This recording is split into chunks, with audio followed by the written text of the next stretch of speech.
is waving at you. And up on the monitors, I have somebody who's going to give our tour a quick introduction. He's a former cast member of Saturday Night Live. He now hosts The Tonight Show, Jimmy Fallon. Oh, hey there. You made it. Welcome to the Universal Studio Tour. I'm Jimmy Fallon. I'll be making sure that you get through this experience in one piece. You've got the very best guide. His name's Paul. And the greatest driver. Her name's Julie. They're the best. I love them. Even though Tour guide Paul owes me $5. I know you guys are excited to get on the tour, but first, a few safety rules. Okay, we do have some safety rules as we're taking around our studio today. If at any time during the tour you need immediate assistance, you've got a medical emergency, if you've accidentally dropped something important off the side of the tram, maybe you're experiencing sound issues or video issues in one of the cars that you're riding in, all the sound cuts out, all the video monitors shut off, whatever your emergency, we have a red emergency cord, and it runs down the center of the tram ceiling. It goes down all four cars. So if you do have an emergency, pull down on the cord and then have a seat. And as soon as it's safe to do it, Julie will stop the tram. I'll come back, I'll see what you need help with. Otherwise, throughout the entire tour, please remain seated and keep your arms and legs inside the tram. Please don't jump off the tram for any reason. We're riding on private property. No smoking on the tour. That includes vaping. We want you to take pictures and videos if you want to. You can get a picture of Super Nintendo World off to the right side of the tram if you haven't had a chance to go through there yet this morning. Here's a reveal coming down the hill. But I do want you to keep in mind there's going to be a lot of sudden tram movements. So hold on during the tour, secure your belongings so they don't fall off the side. There's going to be loud noises, fire effects, and water effects, so you might be a little bit wet. Finally, we ask, because you're sitting very close to a lot of people, many of these people are strangers, please don't use selfie sticks on the tour. That's it. You may have noticed, as we were making our way down the hill, a lot of construction going on the left side of the tram as we build a new roller coaster. This is going to become Fast and Furious Hollywood Drift. We don't have an official opening date for this yet, but it is going to open this year. So within the next few months or so, we're going to have a new attraction in the park. This is not fake. This is not a movie set. This is a real fire station.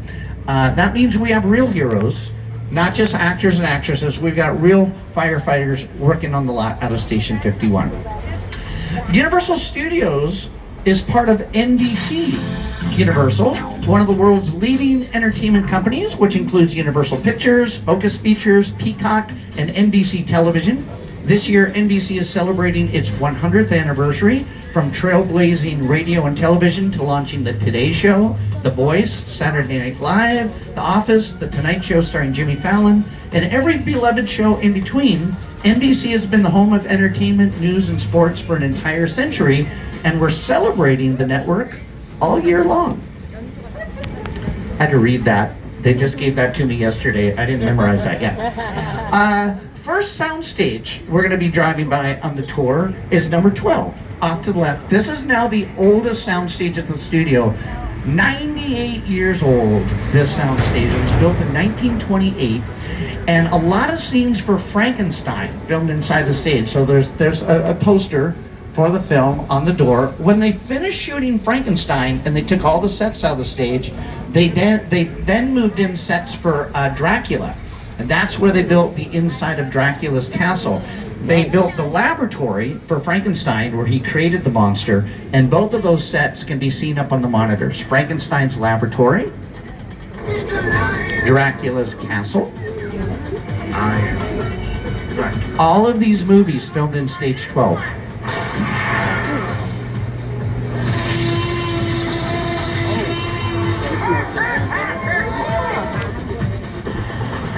Stages 11, 10, and 9 on the left, those are 3 of 5 stages that are used for Hacks. Hacks is not filming today. Actually, all the productions are off today because we've got the 3-day weekend. But as we're driving around the studio and we're passing by a lot of those exterior sets, you're going to see where they're preparing parts of the backlot for things they're going to be filming out here this week. The last 2 stages on the left, 8 and 7, these have been empty for the last few months. But for 4 years, these are 2 of 3 stages that we had used for Bel Air. with Jabari Banks and Ollie Sholaton. Bel Air had also been using this big stage once we make the turn off to the left, Soundstage 14. It ran for 4 seasons. All 4 seasons are currently streaming on Peacock. And Peacock is a streaming service with a lot of our content. It's got a lot of Universal movies, a lot of NBC shows, and there are original Peacock shows that film on the lot. Like Bel Air, that was an original Peacock series. Jennifer Gardner's upcoming show, 5-Star Weekend, an original Peacock series. And The Paper, a spin-off The Office. It stars Domhnall Gleeson and these two, Oscar Nunez and Chelsea Fry. Hi, Studio Tour. We're here on the lot where we film The Paper, which follows our characters' day-to-day lives as employees of a struggling newspaper, the Toledo Truth Teller. That's right. Unlike many other TV shows, The Paper uses multiple cameras and a variety of shot types and movements to give our show a true documentary feel. Because the camera is always around whenever we're on the set, it's important that we stay in character. Hey, Oscar, what's your favorite part of working on the lot? I wasn't expecting you to ask me that question. You know what? I love being around talented, wonderful, hilarious people. I also get to work with Chelsea Fry. How about you, Chelsea? What's your favorite? Oh, I love waving to the trans. Oh. Okay. You can probably stop waving now. No, it's fine. Let's try it. Yeah? Yeah, let's try it. It's good. And The Paper films inside the stages that we're passing by over here on the right side of the tram. That uses 16 and 17. Now here's something, if you're riding with children, it doesn't matter where you're visiting from all over the world. The children are probably going to know who the statues are in front of stage 18. Adults, you can play too. It's okay. Who are the statues? Minions. They are minions, yes. But what are their names? Bob. What's up, Bob? Steve. Not Steve, but you're very close. Kevin is a minion, but he wasn't one of those minions. Bob and Stuart. Bob and Stuart. What about this one? This is another family film. It's Ted. It's not a family film, however. I was checking to see if you're listening. Ted is a talking bear. He says a lot of bad words, and he's been in 2 hit Universal films, Ted and Ted 2, and he also has a television show that films on the lot, and that's another original Peacock series, and they recently finished shooting season 2 of Ted. So there's going to be new episodes. I think the new episodes start airing or streaming on Peacock beginning in March. Ted is standing in front of the bungalows that are the offices for the directors and the producers and the writers. There's an office right behind this little white fence on the corner. It belongs to Kevin Williamson. He's a writer and a producer, probably best known for writing the horror movie Scream, and he produces all the Scream films, the Scream franchise. Mark Platt has an office here as well. We're going to be driving by his office. He's a producer. Last year, he was one of the producers of the live-action version of How to Train Your Dragon. And if you look down the driveway on the left side of the tram, there's an MP sign, and right next to the MP sign, a Wicked balloon, because he's also one of the producers of Wicked and Wicked Part 2, Wicked for Good. There's a bungalow 5195 right next to the front door. There's a profile of Alfred Hitchcock, director known as being the master of terror and suspense. That was Hitchcock's office many years ago. And then this last office on the left side of the tram, this big glass building, is where they write and produce our NBC comedy St. Denis Medical. Welcome to St. Denis Medical Center. St. You're missing Denis most of it. Regional Medical. I have access to some really good stuff, and I will hook you up. Yeah. No, man. That was a test. That's Like the why people Avengers, aren't gonna like you know? it. We're not supposed to have favorite patients, but we do. I almost don't want him to get better. Pale, kind of blotchy. It's the other one. Oh my God, that's much worse. Wow. All of those scenes inside the hospital filmed inside the soundstage right behind the office on the corner, soundstage 26. They just finished shooting their 2nd season.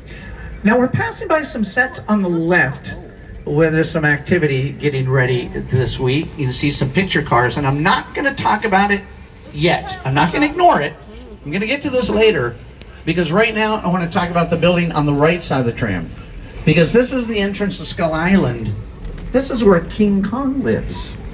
it's the original King Kong that made me want to direct movies. I saw that movie on TV when I was about 8 or 9 years old, and I wanted to become a filmmaker. I like films that just take you away from your real life and sweep you up into adventure. Kong literally does that. I mean, you're on board the ship, you're sailing to a lost island, you're encountering monsters and creatures from, prehistoric times. How can I believe it? So I was thrilled when Universal invited me back to Skull Island. And it's great to have you along for the ride. Now, we have created this 3D immersive experience, so you're going to have your glasses ready. Don't put them on yet, but just have them in your hand because we're about to return to Skull Island.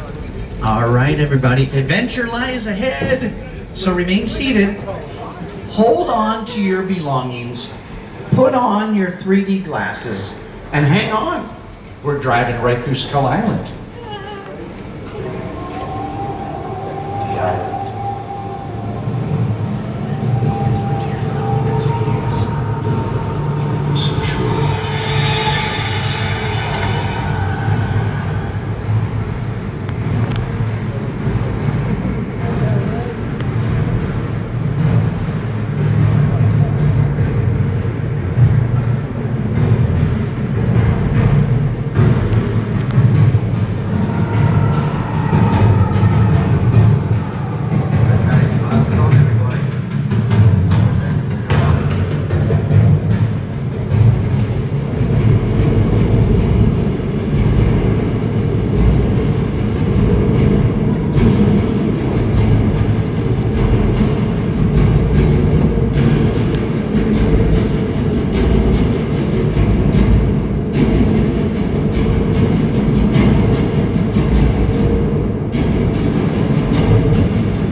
He saved us. Yay! That was unexpected. Thank you, King Kong. That was nice.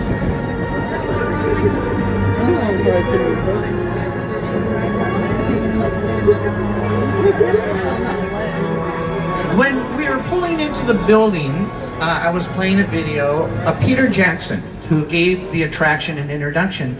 Peter Jackson was the director of our 2005 version of King Kong, and he helped design this special effect for us. He worked very closely with an Academy Award-winning special effects company, Weta Effects, and that's going to be the only part of the tour in 3D. So go ahead and take off the 3D glasses. Please hold on to the glasses to the very end of the tour. We do collect them for recycling. Now we're going to drive closer to the sets on the left side of the tram that we passed by briefly as we were going up the hill to go into King Kong, you can get some pictures of picture cars. Whenever we use a specific vehicle for production, they call it a picture car. We're going to be driving by some more on the tour. This is one of several sections of the backlot where they've been working on that Big Bang Theory spinoff, Stuart Fails to Save the Universe, starring Kevin Sussman. The area that they're using is called New York Street, but this isn't limited to be New York. We can dress this up to be different cities and different states. We can make it look like different time periods. Along with Stuart Fails to Save the Universe, for 4 years we've been using New York Street as Los Angeles for Bel Air. We use it for some of the scenes for St. Denis Medical, although almost all of that show takes place in a hospital. Whenever you see the characters walking in and out of the hospital, the exterior of that set is one of the sets out here on the back lot. We also use New York Street as Boston for the television show Ted. The TV show with the talking bear is a prequel to the two movies. It takes place in the 1990s, and Seth MacFarlane, who directed the two films, is very much involved with the show. He's one of the producers, he's one of the writers, he's directed every episode so far, and he's also the voice of Ted. And he wants to tell you a little bit about the show that films out here on the backlot. Hi everyone, Seth MacFarlane here, and I'm excited to share with you a behind-the-scenes look at my Peacock original event series, TED. It's a prequel series set in 1993. And that means our skilled craftspeople had to build a high school, a house, and even recreate downtown Boston as it looked back in the day, using exterior sets and facades that you're about to see on the tour. But I should warn you, TED is intended for mature audiences only. So grown-ups, tell the kids to go in the other room before you watch. Oh, come on! So although they're not filming on the lot today, as we're driving by the end of New York Street off to the left side of the tram, you can see where they're preparing for things they're going to be filming out here a little later on this week. Right next to our New York City street sets, also on the left side of the tram, we're going to be passing by a few more sound stages, and 2 of them are used for The Voice. And that show films inside both 30 and 31. When they're shooting the show, inside the stages, they remove the wall that separates them, so they turn that into one big stage. And they just recently wrapped up season 28, so that show's been filming on the lot for a long time. Our 4 voice coaches for this last season were Niall Horan, his team won this season, Michael Bublé, Snoop Dogg, and Reba McEntire. Now Reba pulls a double shift on the lot because she films 2 shows here, sometimes on the same day. She'll do The Voice at night, and in the afternoon, she's in one of the stages right next door, either 32 or 33, working on her NBC comedy series, Happy's Place. And here's Reba to tell you about her show. Hey there, I'm Reba McEntire, and welcome to Happy's Place. We shoot our heartfelt comedy right here on the Universal lot. Now, unlike most TV shows, we are a multi-camera sitcom, meaning several cameras capture every scene from a different angle, all at the same time. Each episode takes about a week to make, from the first read-through of the script to rehearsals to taping in front of a live studio audience. And let me tell you, every step is a blast. Enjoy the ride, and we'll see you at Happy's Place. Yoo-hoo! I'm starting to sweat. Oh, the men are the ones who's supposed to ask the women out. That hasn't been true for 30 years. I haven't dated in 30 years. Happy's Place, Friday on NBC and Peacock. Now, Happy's Place is not to be confused with The Good Place. Now, The Good Place was another NBC comedy filmed here for 4 years. It starred Kristen Bell and Ted Danson, and we're going to drive right through the middle of The Good Place. The sets off to the right side of the tram had been used for that show. I'll show you up on the monitors. You, Eleanor Shellstrom, are dead. Cool. This location, the afterlife, come on. I have never ever seen this. You're in the good place. I'm not supposed to be here.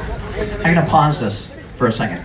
The people that are walking around The Good Place are taking one of our VIP tours. That's my buddy Matt, and right next to Matt is Donna. They are 2 of our VIP tour guides. So if you take the VIP tour, sometimes you get off the vehicle, you get to walk around some of our backlot sets with the VIP guide.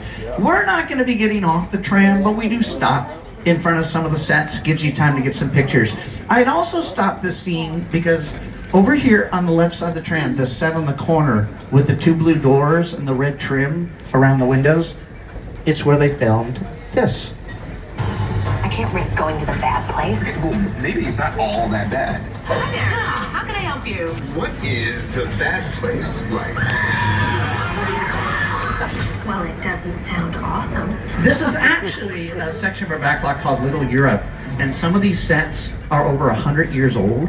They were originally built for the silent version of The Hunchback of Notre Dame with Lon Chaney in 1923.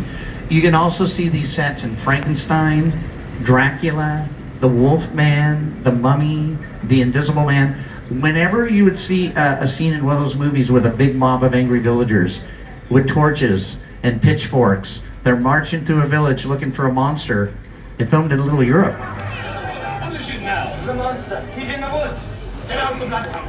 Raise all the men you can, lock the women indoors, and wait for me. Are you ready? Take your torches and go!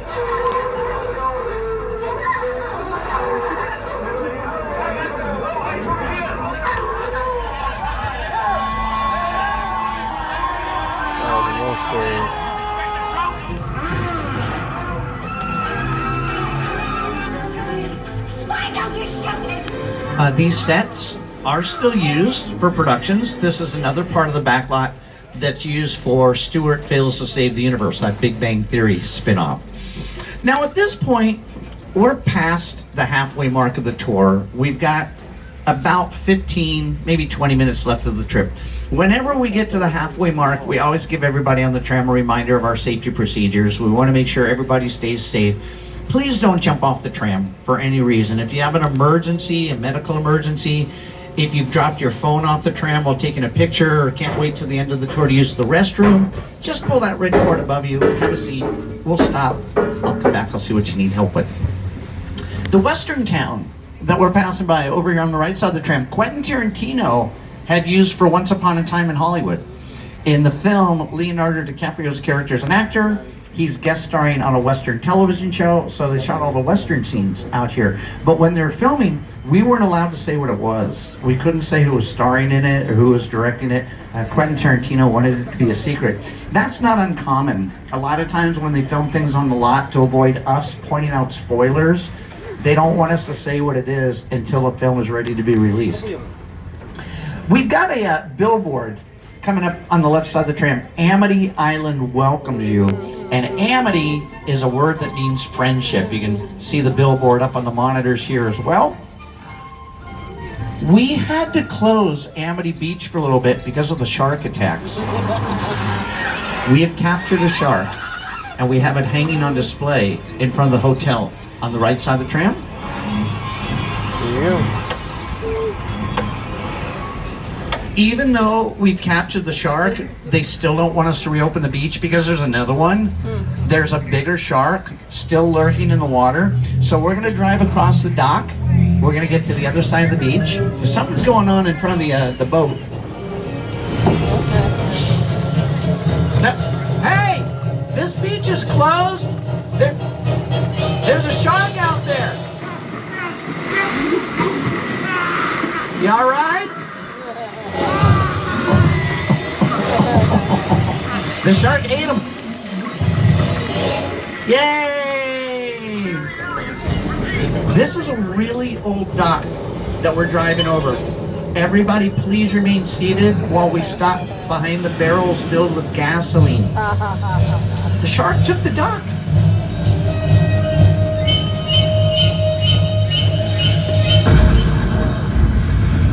Oh. The shark's underwater. I don't even see it. Oh, I see it!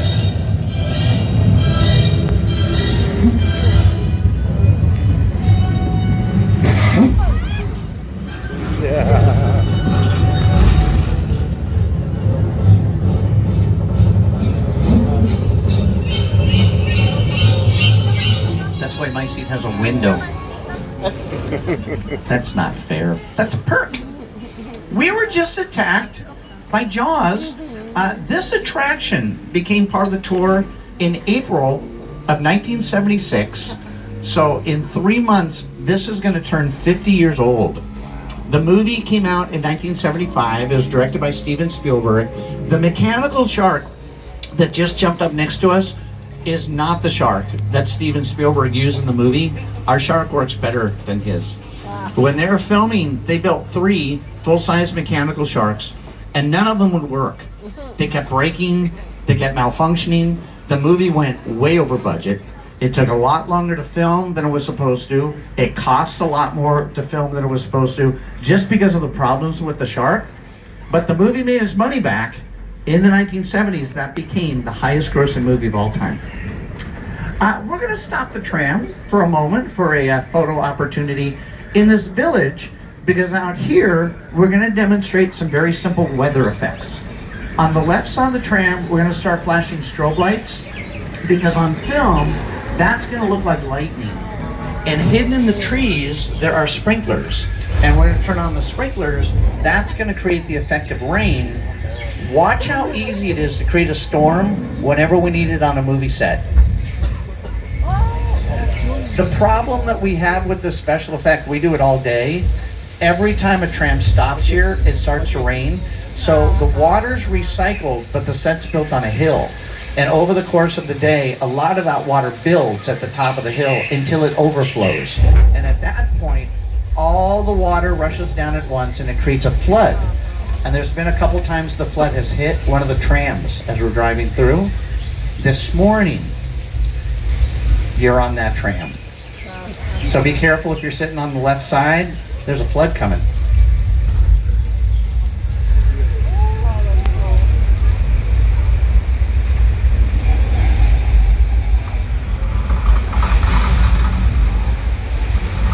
There's a rainbow. On the monitors, I'm going to show you how the special effect looked in a feature. This is a family comedy, Big Fat Liar, with Frankie Muniz, Amanda Bynes, and Paul Giamatti.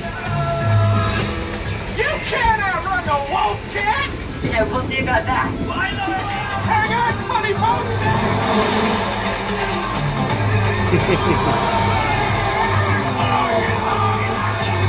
There's a movie that filmed out in the village on the left that's going to celebrate its 40th anniversary this year. The Orion film Three Amigos.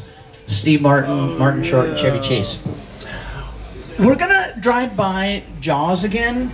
We're not going to drive through it. We're going to pass it. We're going to take another path so we can get to another part of the back lot. Steven Spielberg had a lot to do with the Jaws attraction being built for the tour back in 1976. So as we're passing by, I'm going to have him tell you about it. The Jaws ride was almost the inevitable result of the size of the box office when Jaws first opened in June of 1975. And that was really the first time I ever got involved in the creation of a ride. It was a great honor to be invited into a creative circle of tremendous designers at Universal that were trying to figure out how to replicate what the movie had done to audiences in a real way by building a physical shark that would come out of the water and terrify tourists as they were sitting in the tram.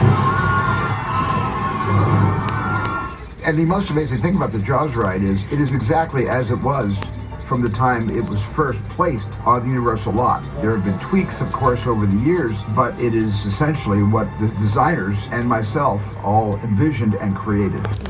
The house that we're passing by on the right side of the tram, this has been used in a lot of television shows. It was originally built in 1982 to film the musical The Best Little Whorehouse in Texas. It starred Burt Reynolds and Dolly Parton, and in the film, it was Miss Mona's Chicken Ranch, and on the monitors you can see some other productions it's been used in as well.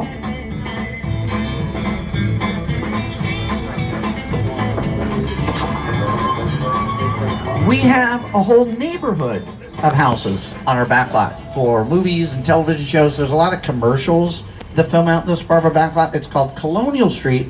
Last week they were using it for season 2 of Rambler, a series with Owen Wilson.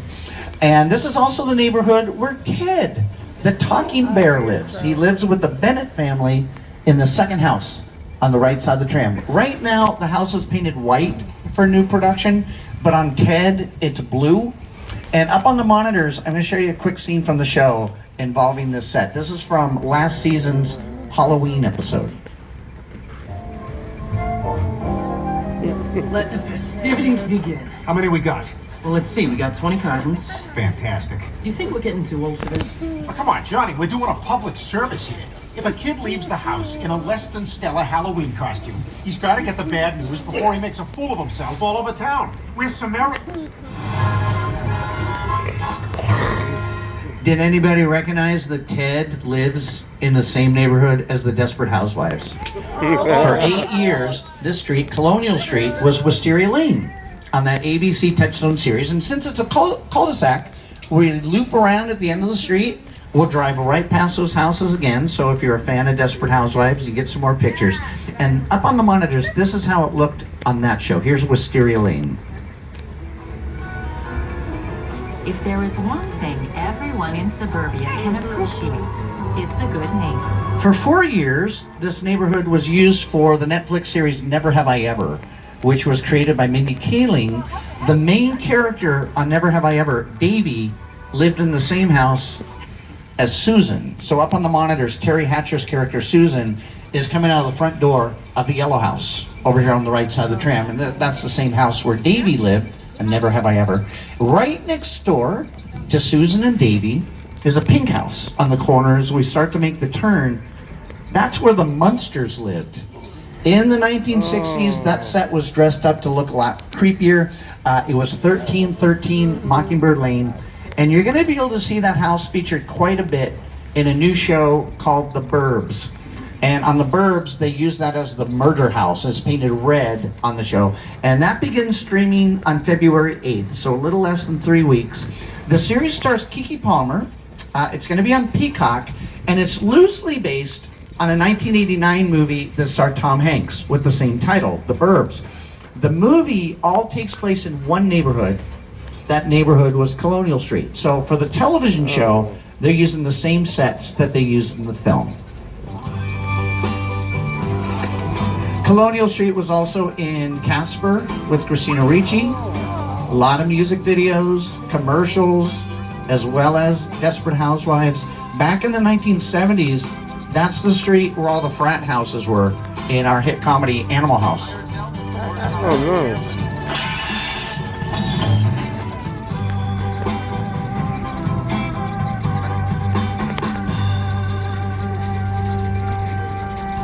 We have 3 more movie sets that we drive through back to back, and then we head back to the theme park.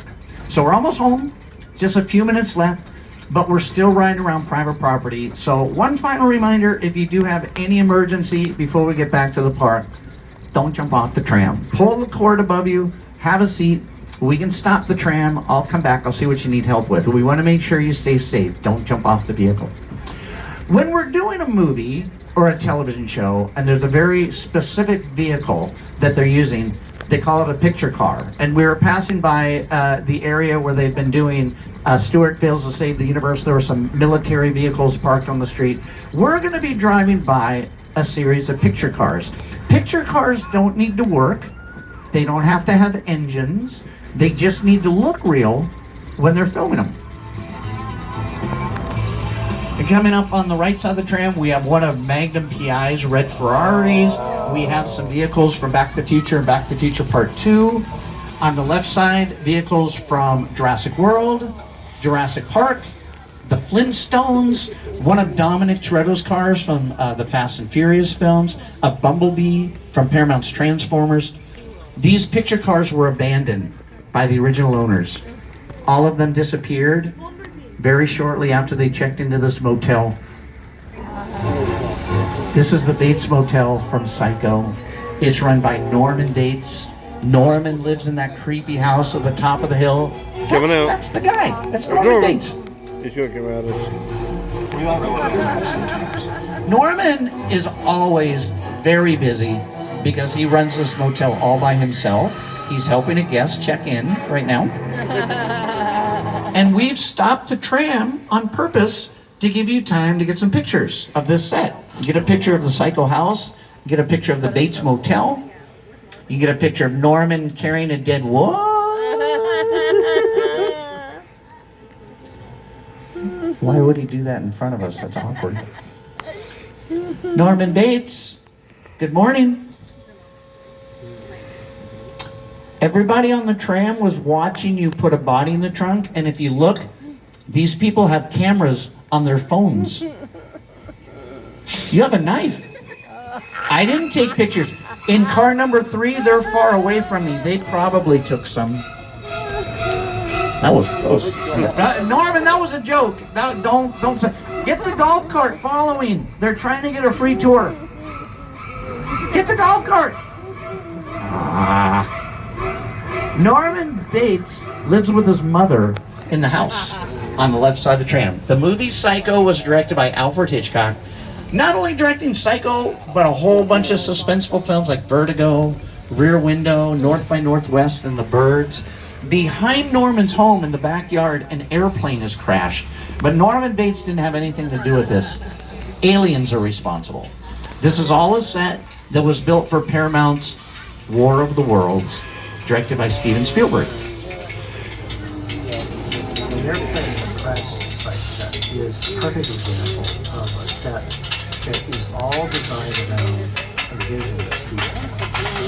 To sit down to talk about the War of the Worlds. I thought, what if the 747 goes down right in a big neighborhood? Because it's just something you don't see. You're doing good. You're doing good. Keep passing me. Listen, listen, I want you to close your eyes, okay? Now I'm closed.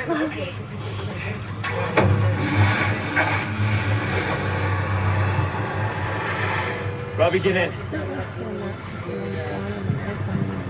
Get in. There's another set in this area that wasn't seen in War of the Worlds. When we pull forward, look behind the airplane, there's a log cabin. That was built for the comedy The Great Outdoors with John Candy and Dan Aykroyd, Annette Bening. That's where they spent their summer vacation. Oh, that's cool. Don't call that. Our last movie set on the tour is a little western town called Jupiter's Claim over on the right side of the tram. But we're going to stop in the middle of the set for a moment, give you time to get some pictures. This set was built for the suspense film Nope, which was written and directed by Jordan Peele.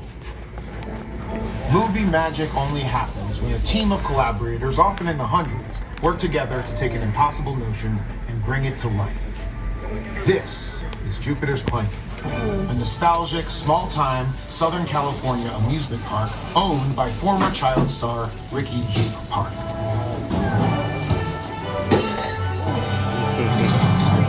Over there, look into the winking well. Have your picture taken just like the kids in that old 90s movie Kid Show. That's what this whole place is loosely based on. Remember that one? No? Why? A little further down, you can see the brand new Star Lasso experience. Built to showcase an unbelievable new live show. Someone so live. Anyway, behind this Hollywood fantasy, the gold rush frontier town lies a sinister secret. Welcome to the world of no.